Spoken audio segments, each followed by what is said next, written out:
Bonsoir, bonsoir à tous. Partout où vous nous suivez, bonsoir, bonjour, ça dépend de l'heure que vous nous suivez. Nous sommes à l'heure de l'émission que vous aimez tant, Vase et Opération des dons. Vase et Opération des dons, c'est une émission des enfants de Dieu, une émission pour l'encadrement des vases, des enfants de Dieu en général, pour l'encadrement des vases, pour l'encadrement des serviteurs de Dieu. Donc nous avons 20 minutes et aujourd'hui nous venons encore, comme vous le savez, nous aurons un invité à vous présenter tantôt. Le présentateur de cette émission, c'est votre humble serviteur, Jean-Marc Moulinda. Alors aujourd'hui, nous serons, comme vous le savez, dans notre chaîne Jésus Même TV. Jésus Même TV, c'est une chaîne que vous aimez tant, une chaîne des enfants de Dieu. Alors vous êtes là. Je vais vous présenter tantôt le révérend pasteur Jésus Mbala Magema. Bonjour pasteur. Bonjour monsieur Jean-Marc Moulinda. En tout cas, avant que je vous donne la parole, aujourd'hui nous avons un thème que nous avons parlé. La fois passée nous avons parlé sur les vases, nous avons parlé sur la prophétie, nous avons les prophètes. Nous avons établi la différence entre un vase et un prophète. Aujourd'hui j'aimerais que nous puissions parler sur les dons spirituels. Les dons spirituels, avant que nous puissions entrer en détail, je m'aimerais rappeler à nos auditeurs que cette émission, vous les suivrez chaque mercredi de 21h30, 20 minutes seulement, de 21h30 à 21h50. Donc, vous nous suivrez chaque mercredi, et ne le ratez pas. Je pense que vous aurez des questions, vous allez nous faire parvenir à l'adresse qui s'affiche au bas de votre écran. Alors, pasteur, le don du Saint-Esprit. Nous connaissions auparavant les dons naturels, les dons innés. Alors quand on lit la Bible, on retrouve les dons du Saint-Esprit. C'est quoi les dons du Saint-Esprit? D'abord, il y a une différence entre un don et un don spirituel. Nous connaissons tous qu'un don, c'est un avantage naturel, une disposition innée que le Seigneur a placée dans chaque personne qui vient sur la terre. Un don spirituel, c'est aussi un avantage naturel. C'est aussi une disposition innée, mais que cela vient de l'esprit. Le don naturel tire sa source de la chair, donc du physique, mais le don spirituel tire sa source de Dieu, de l'esprit de Dieu. C'est un don qui ne peut fonctionner que par l'Esprit de Dieu ou par la présence de Dieu. Mais un don naturel tel que chanter, un don qui est physique, comme ça peut par exemple chanter, danser, dessiner, jouer à la guitare, vous pouvez le faire avec ou sans l'Esprit de Dieu. Vous pouvez chanter, même quand il n'y a pas l'Esprit de Dieu, vous pouvez chanter, mais les dons spirituels tels que la prophétie, le parler en langue, vous ne pouvez pas l'utiliser sans l'Esprit de Dieu. C'est ça la différence. Donc la différence se trouve dans la source. L'un tire sa source dans la chair et l'autre tire sa source de l'esprit. Alors, lorsque vous êtes en train de répondre, il y a une question que j'avais mise à la fin, mais qui est censée être posée maintenant. Si les dons spirituels tirent la source de l'esprit, alors j'aimerais parler de l'opérationnalité de ces dons spirituels. Parce que les dons naturels, les dons innés, entrent en opération soit par initiation, soit par apprentissage. Est-ce que c'est la même avec les dons spirituels? Le don naturel, d'abord, c'est inné. C'est quelque chose qui est déjà dans la personne. Par exemple, chanter. Un enfant peut naître, il le chante déjà. Personne ne l'a appris. Peut-être que ces dons-là seront encadrés. Mais dans les dons spirituels, c'est aussi la même chose. La personne naît avec. Parce que la Bible dit que Dieu ne se répand pas de ses dons et de ses appels. Alors, la chose est déjà en vous. Mais quand vous grandissez, vous rencontrez l'Esprit de Dieu, la chose qui somnolait en vous se réveille. Et seul l'Esprit de Dieu vous pousse pour que ces dons entrent en action. C'est pourquoi la Bible dit d'ailleurs dans 2 Pierre chapitre 1er, le verset je crois 31, la Bible dit c'est poussé par l'Esprit que les hommes ont parlé de la part de Dieu. Donc il faut que ce soit l'Esprit derrière l'opération d'un don spirituel. Alors que dans un don naturel, vous pouvez apprendre. Vous ne connaissez pas non plus au début, mais vous apprenez et ça devient, ça se découvre que c'était un don. Alors que dans le don spirituel, c'est en vous, ça n'attend que l'Esprit de Dieu. Dès lors que l'Esprit de Dieu viendra, paf, ça entre en action. Alors, comme les dons naturels, vous l'avez épinglé, il y a des dons innés, des dons naturels. Alors, les dons spirituels, qui peut recevoir les dons spirituels? Bon, d'abord, c'est Dieu qui fait grâce. La Bible dit, Ephésiens chapitre 4, le verset 7 et le verset 8, la Bible dit, étant monté en haut, il a amené des captifs et il a fait des dons aux hommes. Donc le Seigneur les distribue selon sa volonté et selon sa prédestination. Parce que déjà, dans 1 Corinthiens chapitre 12, quand nous lisons le verset 7, nous lisons le verset 11, nous lisons le verset 18, nous verrons que le Seigneur distribue ses dons selon sa volonté à lui. Donc cela dépend de la souveraineté de Dieu et de la volonté parfaite de Dieu. C'est lui qui trouve plaisir d'envoyer ça ici, c'est lui qui trouve plaisir d'envoyer ça là-bas, de l'envoyer ici, de l'envoyer là-bas, tel qu'il le veut. Alors si moi je désire ardemment un don, je me mets seulement à désirer, je désire les dons, ou soit je vois quelqu'un qui est un pasteur, un prophète qui a ces dons, je prends un peu d'argent, je lui donne, je dis qu'il m'impose le main, qu'il me donne les dons, ou soit comme les autres disent, on peut acheter un don spirituel. Déjà, la Bible dit dans Actes chapitre 8, il y avait un homme, un monsieur, Simon, qui voulait acheter les en dons. avoir. Il est venu avec de l'argent, il a dit à Pierre et à d'autres apôtres, il a dit, j'ai de l'argent, je vous donne, accordez-moi aussi ces pouvoirs. Pierre lui a dit que ton argent périsse avec toi. C'est ce que je dirais à ceux qui nous suivent, ceux qui ont l'intention de donner l'argent pour en avoir, que votre argent périsse avec vous. Même pas par les sacrifices, les dons ne peuvent pas... Puisque vous pensez que le don de Dieu s'acquiert avec de l'argent. On ne peut pas le recevoir avec de l'argent. Et la Bible dit aussi, dans Romains, je crois que ça ne dépend pas de celui qui court, ni de celui qui veut, mais de l'Éternel qui fait miséricorde. C'est lui qui accorde la grâce. Je prierai le peuple de Dieu à lire Romains chapitre 12, le verset 4. Ça dépend vraiment de la volonté de Dieu. C'est Dieu qui fait miséricorde, c'est Dieu qui choisit et c'est lui qui envoie les dons. Et il les donne à qui il veut. Il y a une philosophie qui soutient que les dons spirituels, c'est tout ce qui est... les dons spirituels, c'est ceux qui disent que les dons spirituels sont ceux qui sont inhérents de l'esprit de l'homme.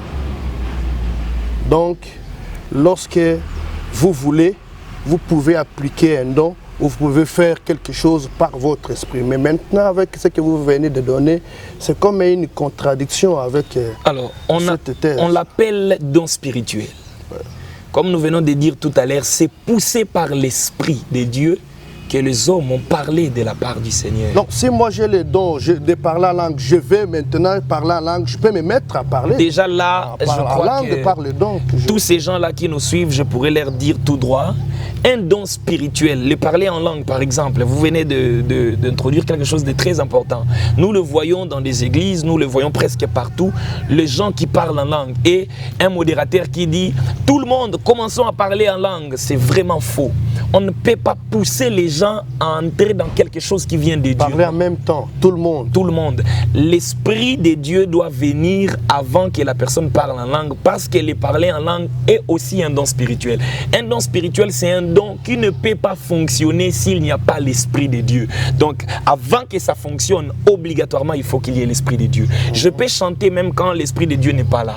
Je peux aussi chanter quand l'Esprit de Dieu vient. Donc, ça ne fait qu'embellir ce que je fais dans l'Esprit spirituel, mais prophétiser, parler en langue, interpréter les langues, prier pour le malade et qu'il soit guéri, vous devez les faire dans l'Esprit de Dieu. C'est pourquoi 1 Corinthiens 12 nous parle des 9 dons spirituels. Ces dons spirituels ne peuvent fonctionner qu'à la présence de Dieu et quand le Saint-Esprit, l'Esprit de Dieu vient mettre en action ces dons. Donc en dehors de l'Esprit de Dieu, ça ne peut pas fonctionner. Ça ne dépend même pas de l'Esprit de la personne. Oh non, moi je suis un grand prophète, quand je le veux, je paie. Non.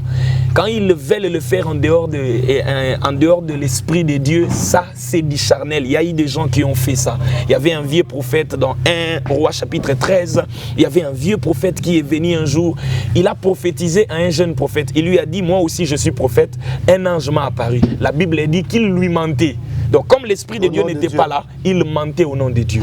Et quand il a amené les jeunes prophètes, ils sont entrés à la maison, ils ont commencé à manger. L'Esprit de Dieu est venu et le vieux prophète qui avait menti a commencé à prophétiser. Donc le vrai message a été donné quand l'Esprit de Dieu est venu. Mais quand l'Esprit de Dieu n'y était pas, ça c'était encore charnel et il les mentait. Oui, chers auditeurs, je vous rappelle que vous êtes en train de suivre votre chère émission, que vous aimez tant, l'émission qui parle sur les choses de Dieu, Vase et opération de dons. Vase et opération de dons, c'est 20 minutes d'encadrement, 20 minutes d'équipement à ceux qui sont déjà en train d'exercer le ministère, qui sont déjà en plein exercice de dons. Cette émission va vous aider. Vous allez suivre cette émission chaque mercredi de 21h30 dans notre chaîne Jésus même TV. N'oubliez pas. Alors, pasteur, l'utilité de ces dons spirituels, c'est quoi l'utilité des dons spirituels dans la vie d'un individu et dans la vie d'une communauté, d'une église en général? Déjà, les dons sont envoyés pour l'édification de l'église, tel que la Bible le dit dans 1 Corinthiens 12 et même dans 1 Corinthiens 14. C'est pour l'édification. Et déjà dans le mot édification, nous voyons le verbe édifier, qui signifie bâtir un édifice, c'est construire. Alors le don vient faire le travail que la prédication aussi fait, c'est de construire un temple pour le Seigneur. Selon que la Bible dit dans 1 Corinthiens chapitre 3, le verset 16, que vous êtes le temple du Seigneur. 1 Corinthiens 6, le verset 19, nous sommes le temple du Seigneur. Et le don vient faire le travail d'édifier, l'édification, de bâtir, de construire l'individu et l'amener aussi à la stature de Christ. Regardez déjà, si c'est l'édification, c'est-à-dire que ces messages, ces dons-là, ont un très grand rôle dans l'Église. Et ça ne vient pas seulement pour édifier, mais aussi pour consoler, aussi pour exhorter, aussi pour redresser. Alors, quelqu'un qui déviait, le message vient le ramener dans le droit chemin. Ça vient pour orienter. Quelqu'un qui ne connaissait pas la volonté de Dieu, il ne connaissait pas ce qu'il devait faire, mais un message vient l'orienter, vient lui révéler ce qui était caché. C'est vraiment ça l'utilité de ces dons dans l'église. Et aussi pour l'individu, c'est la même chose, parce que l'église, quand on parle déjà de l'église, on ne voit pas les bâtiments, on voit les individus. Donc c'est le même travail, c'est pour édifier le croyant, pour le consoler, l'exhorter, le redresser, l'orienter, révéler des choses cachées. Voilà, c'est pour être rapide et précis, c'est quelques utilités de ce don. Merci beaucoup, pasteur. Je rappelle qu'on recevait pour vous notre invité de tout le jour. Cette émission, c'est une émission des enfants de Dieu. Ça ne dépend pas d'une communauté. Partout où vous êtes, c'est une émission que tout enfant de Dieu et tout serviteur de Dieu doit suivre partout où il peut être. Alors nous arrivons déjà à la fin de ce deuxième numéro de cette émission, Vase et opération de dons. Pasteur, je ne sais pas si vous avez un dernier mot de la fin. Mon dernier mot serait le vase, le serviteur, le servante de Dieu doivent être encadrés, enseignés. Parce que la Bible dit dans 1 Corinthiens chapitre 12 au verset 1er, pour ce qui concerne les dons spirituels, je ne veux pas que vous soyez dans l'ignorance. Et c'est ça la volonté de Dieu. Dieu ne veut pas que nous ignorons ce qui concerne les dons spirituels, parce que c'est un terrain glissant à l'église. Aujourd'hui, nous voyons déjà des pratiques où on entend un prophète a lavé une femme mariée, un homme a fait ceci, on a donné une prophétie qu'un homme devait se séparer de sa femme. Ces histoires font vraiment du mal à l'église. C'est pourquoi nous croyons que les vases et ceux qui opèrent, ceux qui travaillent dans l'église de Dieu devaient être enseignés, devaient être encadrés. Mais malheur qu'aujourd'hui, nous avons beaucoup de gens qui, quand ils commencent déjà, il est prophète. Il n'a pas besoin d'enseignement, il n'a pas besoin d'encadrement. La télévision sur le temps, nous sommes très ravis de votre présence aujourd'hui encore et nous prenons rendez-vous le mercredi prochain pour un nouveau numéro.